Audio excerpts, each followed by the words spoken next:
Karibu kwa taarifa zetu Alhamis ya siku ya leo.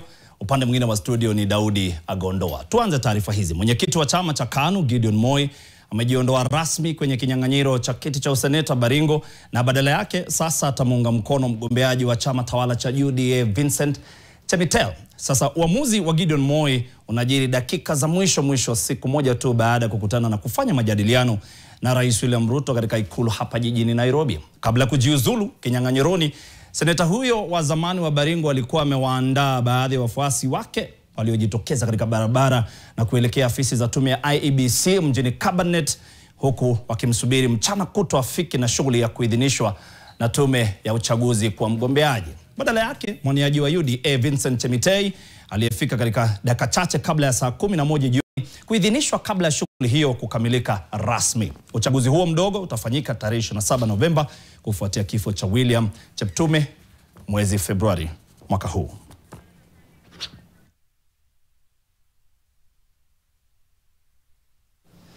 Sasa nikupe taarifa hii ambayo si nzuri kwa wale ambao ni wagonjwa wa virusi vya HIV. Sasa